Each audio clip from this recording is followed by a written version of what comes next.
TikTok'da Allah yoxdur ləqəbli bir akaunt istifadəçisi var. Gündə o minlərcə insanları yığır da başına və başlayır belə ağıllı terminlərdən cəmaata başa salmaq ki, Allah yoxdur. Mən çox söz istəyirəm.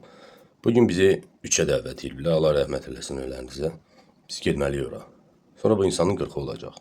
İllik dəfn eləyiblər. Məsciddən çıxıb cənazəsi. İndi öyle çıxır ki, bunların hamısı yalandır bunun fikrincə. Azərbaycanda təxminən 6 milyon insan Allaha dua edir.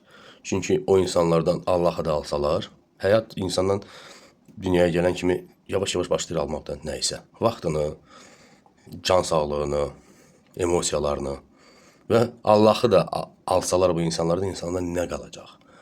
Başa düşürəm, bəzi insanlar var belədir, bəzi insanlar var belədir. Elə insan var ki, heç bax belədir. Amma özü bilər hər insan necə olmaq.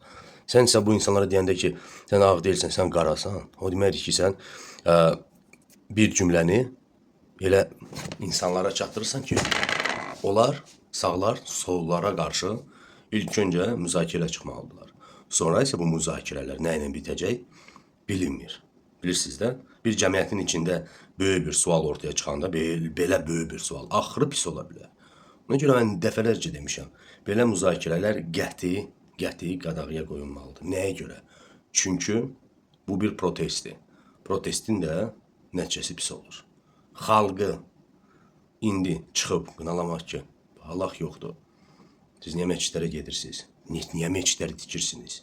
Bilirsiniz də, məscidləri tikirlər Azərbaycanımızda. Hər il, hər gün, hər həftə hardasa məscid tikilir. Şuşanın özündə, Qarabağın özündə neçə məscidlər tikirlər. Açılışında da prezident gedir. O deyir, və çıxır ki, prezident hara gedir? Evin, binanın açılışına. Məscid deyir, yoxdursa, məscid lazım deyilsə, nəyə açırlar, niyə tikirlər? Kim üçün? İnsanlar üçün. Yaxınlarda tədbir keçirdik biz Qarabağımızda 65 ölkədən 120 Azərbaycanlı gəlib. Mən onlara sual verdim. Hansı ölkəmizdə məscid var, əlinizi qaldıran? Bütün dünya ölkələrindəndirlər. Hamısı əlini qaldırdı. Elə çıxır ki, tək bizdə yox, dünyanın 65 ölkəsində də hamısı çaşır. Tək məsciddən söhbət getmir. Hristiyanlıqdan söz gedir. Söz gedir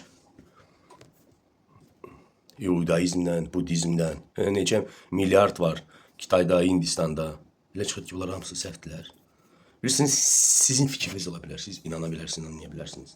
Amma çıxıb qəti formada sporları, müzakirələri ortaya atmaq deməklə ki, yoxdur. Siz böyük bir problemin bilirsiniz, ilk adımlarını başlayırsınız. 17-ci, 15-ci, 13-cü əsr olsa da təbii ki, sizi bir neçə məşhur insan var idi, onların axırı pis oldu. Və yaxud inkvizisiya vaxtları olsaydı, və yaxud peyğəmbərlərin vaxtları olsaydı, onların axırları pis oldu. Amma bugün biz 21-ci əsrdə yaşayırıq. Bəzi mövzulara aparmaq olar, söz demək olar, amma belə qəti formada yox. Sadəcə demək istədiyim buydu. Var olun.